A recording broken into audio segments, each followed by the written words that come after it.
Assalamualaikum warahmatullahi wabarakatuh.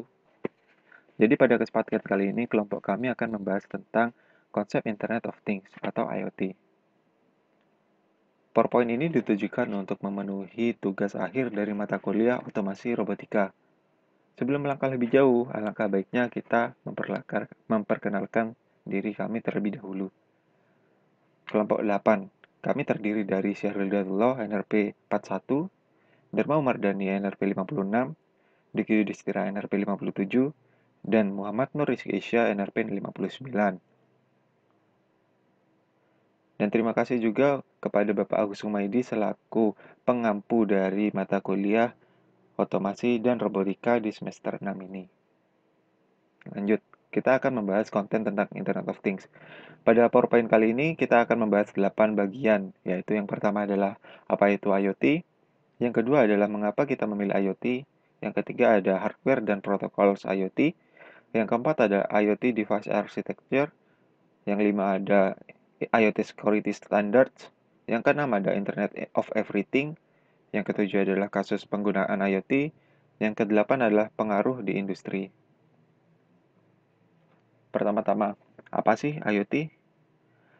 IoT adalah sebuah konsep dari menghubungkan segala perangkat ke internet dan ke perangkat lainnya, di mana memungkinkan seluruh perangkat yang terhubung dengan internet dapat berkomunikasi dan bertukar data dan informasi secara cepat. IoT merupakan unsur utama dari revolusi industri 4.0, karena sebuah industri dianggap 4.0 jika perangkat di dalamnya dapat berkomunikasi secara wireless satu sama lain.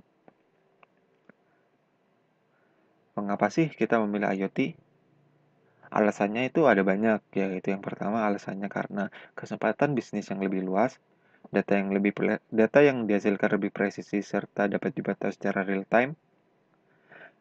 Lalu karena menggunakan media internet, maka mampu memperluas jaringan dan data yang dapat diolah lebih banyak.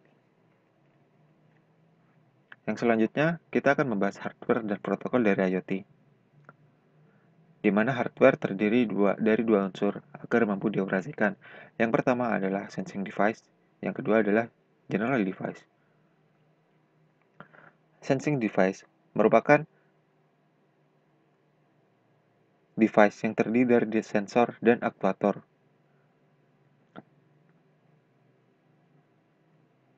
Unsur ini berfungsi untuk membaca data serta menggerakkan perangkat di lapangan. Dan yang kedua adalah general device, di mana berisi dengan embedded device atau embedded processing dan platforms. Embedded device sendiri berfungsi untuk menghubungkan ke internet dan platforms biasanya berisi interface untuk mengendalikan dan membaca data dari jarak jauh secara real time, biasanya berupa aplikasi atau database website. Untuk hardware, yaitu ada sensor. Pada slide kali ini kita akan memberi contoh berupa smart house. Sensor adalah perangkat yang berfungsi sebagai indera pada suatu sistem, di mana mampu mendeteksi suhu atau mendeteksi suatu variabel agar bisa didapatkan data pembacaannya. Dalam kasus smart house ini, biasanya sensor yang memungkinkan digunakan yaitu adalah sensor sidik jari, sensor asap, sensor intensitas cahaya, dan sensor lain-lainnya. Aktuator. Aktuator adalah perangkat yang biasa atau dianggap sebagai kaki tangan serta alat gerak pada suatu sistem. Karena aktuator adalah perangkat yang dikendalikan oleh sistem yang biasa disebut output. Pada slide kali ini terdapat gambar flow sensor atau aktuator. Di bawah ini adalah kasus sederhana yang sering kita jumpai, yakni penyemprot air. Yang pertama adalah flow-nya sebagai berikut. Jika sensor mendeteksi suhu panas, maka hasil pembacaan panas akan diteruskan dan dikirim ke pusat kontrol. Lalu, pusat kontrol memberi perintah pada penyemprot air, tolong disemprotkan airnya dong agar apinya mati. Lalu selanjutnya, ketika penyemprot air dapat perintah, maka airnya itu langsung keluar dan memadamkan api. Selanjutnya kita akan membahas tentang Device Management Platforms atau DMP. Apa sih itu DMP? Nah, DMP jika diartikan dalam bahasa Indonesia berarti platform pengolah perangkat, sehingga platform ini memiliki fungsi sebagai media pengolah tiap perangkat pada sistem. DMP sendiri biasanya melakukan interaksi serta komunikasi dengan software layer melalui network gateway. DMP biasanya memiliki berbagai unsur, namun unsur yang paling krusial antara lain adalah firmware upgrade, security patching, metric reports, dan alert mechanism. Selanjutnya kita akan membahas tentang standar dan protokol komunikasi atau Communication Protocols and Standards. Ada beberapa jenis communication protocol yang sering kita gunakan. Di antaranya, pasti sudah didengar oleh banyak orang, bahkan orang awam pun pernah mendengarnya. Yaitu yang pertama adalah Near Field Communication atau NFC. Sesuai dengan namanya, jadi NFC ini dapat memungkinkan pertukaran data pada jarak dekat. Lalu ada Bluetooth. Bluetooth pun sama fungsinya, yaitu pertukaran data pada jarak dekat. Jadi memiliki range jarak tertentu agar dapat mentransfer sebuah data. Yang ketiga adalah RFID atau Radio Frequency Identification yang mampu mendeteksi sensor dan objek. Lalu satelit yang dapat memungkinkan kita untuk berkomunikasi melalui ponsel yang menyediakan sinyal. Lalu ada Wi-Fi sehingga perangkat dapat menyambungkan atau mengakses sebuah internet. Yang terakhir adalah radio frekuensi, merupakan transmitter yang menggunakan transmisi energi yang sangat rendah. Sebelum kita melangkah lebih jauh tentang pembahasan IoT, alangkah lebih baiknya kita membahas media yang mengantarkan kita kepada perkembangan revolusi industri 4.0, yaitu konektivitas internet. Pada saat ini, konektivitas yang masih umum digunakan yaitu 4G. Namun saat ini China dan negara-negara maju lainnya mendeklarasikan peresmian 5G. Maka dunia akan kembali berlomba-lomba untuk meningkatkan konektivitas internet mereka agar tidak tertinggal dan transmisi data atau pertukaran data serta informasi yang digunakan atau yang didapatkan menjadi lebih cepat. Berikut adalah kelebihan dari 5G yang menyebabkan dunia menanggapinya pantas untuk didapatkan dan diterapkan, antara lain bandwidth dan kecepatan yang tinggi, memiliki irisan data, pengiriman data yang lebih cepat, upload, download yang lebih cepat, latensi rendah dan hasil yang tinggi, jaringan 5G untuk visualisasi, dan analisa yang bisa diprediksi. Selanjutnya adalah IoT Device Architecture, di mana terdiri dari beberapa layer. Dimulai dari bawah, yaitu sensor layer, di mana terdiri dari perangkat yang berfungsi untuk sensing. Yang kedua adalah network layer, yang berisi gateways atau gerbang memasuki dunia wireless communication. Yang ketiga adalah data processing layer, yang berisi unit processing sebagai contoh yaitu CPU. Yang keempat adalah application layer, yang berisi aplikasi untuk supervising dan controlling jarak jauh. Selanjutnya kita akan membahas IoT Security Standards. IoT merupakan sebuah konsep futuristik yang unsur utamanya adalah penggunaan internet. Karena internet dapat diakses siapa saja, maka pada suatu sistem yang menggunakan IoT diperlukan adanya security, di mana security atau pengaman pada IoT tidak boleh sembarangan. Ada standar-standar tertentu untuk sebuah pengamanan yang baik. Yang pertama adalah mampu melindungi seluruh network dan endpoint sistem. Yang kedua, terstruktur dan dapat dikontrol. Yang ketiga adalah perbatasan berdasarkan penggunaan perusahaan. Yang keempat adalah memiliki 85 rekomendasi yang struktural. Yang kelima adalah framework fleksibel untuk bermacam teknologi. Yang keenam adalah mampu memprediksi resiko. Yang ketujuh, mampu menahan berbagai resiko. Setelah standar-standar tersebut terpenuhi, barulah pengamanan tersebut dapat dikatakan baik dan layak untuk digunakan. Setelah security dapat digunakan, ada beberapa faktor yang membuat security tersebut lebih optimal.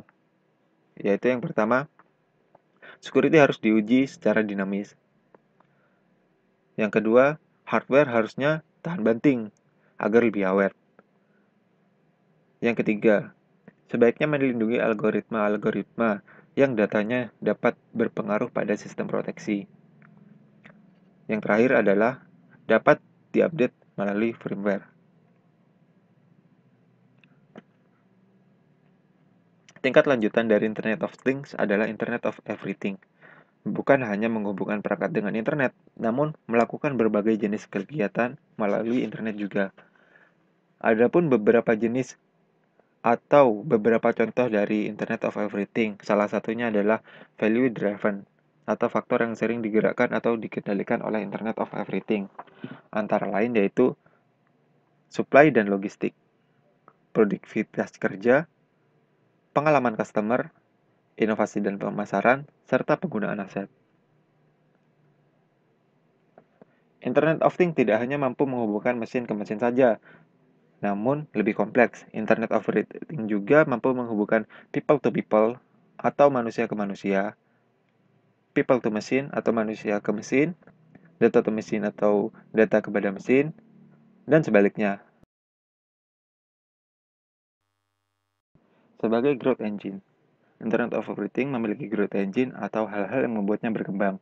Hal-hal tersebut adalah, yang pertama adalah people atau sumber daya manusia. Karena walaupun dalam kinerjanya Internet of Everything tidak membutuhkan manusia, namun sumber daya manusia sangat penting untuk supervising dan maintenance sehingga meningkatkan IOE serta meningkatkan keefektivitasan dari Internet of Everything. Yang kedua adalah proses, di mana informasi tepat ke orang yang tepat. Yang ketiga adalah things, merupakan perangkat yang connect dengan internet. Semakin banyak jenis perangkat yang mampu connect dengan internet, maka kinerja IoE semakin lancar. Yang keempat, atau yang terakhir adalah data, yaitu informasi yang dapat direalisasikan secara serta dapat diambil sebagai keputusan. Kita selanjutnya membahas tentang kasus penggunaan IoT. Yang pertama adalah tracking kendaraan. Hal ini sering terjadi ketika kita melihat pada beberapa e-commerce yang memungkinkan kita untuk mengetahui letak kendaraan yang sering menuju ke tempat kita atau kita kirim ke suatu tempat, sehingga kita dapat mengestimasi selama apa sih atau berapa lama jarak tempuh yang ditempuh oleh kendaraan tersebut. Lalu selanjutnya adalah tracking arus lalu lintas. Hampir sama seperti contoh kasus sebelumnya, namun bedanya ini adalah untuk tracking kendaraan yang kita tumpangi. Akankah kita sampai tujuan sesuai waktu ataukah terhambat karena adanya traffic di tengah jalan, dapat diketahui tentang memanfaatkan konsep IoT. Yang selanjutnya adalah pelayanan finansial. Pelayanan finansial di sini seperti internet banking, e-payment, dan tap cash atau QR code yang sekarang lagi digencarkan untuk pembayaran non-tunai. Bahkan sekarang pemerintah pun menerapkan pelayanan finansial berbasis IoT. Pelayanan Samsat pun sekarang bisa dilakukan, pembayaran pajak pun bisa kita lakukan di rumah secara virtual atau dengan memanfaatkan internet. Untuk yang terakhir adalah revolusi IoT di industri. Adapun pemanfaatan IoT pada industri di era revolusi industri 4.0 ini antara lain yaitu financial service, healthcare, yang dapat meningkatkan kesehatan karena tidak perlu berurusan langsung dengan mesin. Yang ketiga adalah manufaktur, yaitu mempermudah kegiatan manufaktur karena dapat dikendalikan dengan jarak jauh. Yang keempat ada komunikasi. Selanjutnya adalah energi, yang dapat menghemat serta mengestimasi berapa banyak energi yang dihabiskan. Lalu retail dan transport. Dan yang terakhir adalah infrastructure. Terima kasih. Sekian yang dapat kami jelaskan, kurang lebihnya kami mohon maaf. Segala kelebihan datangnya dari Tuhan Yang Maha Esa, dan segala kekurangannya datang dari insannya. Kurang lebihnya kami mohon maaf.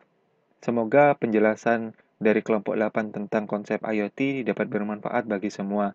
Sekian dan terima kasih. Wassalamualaikum warahmatullahi wabarakatuh.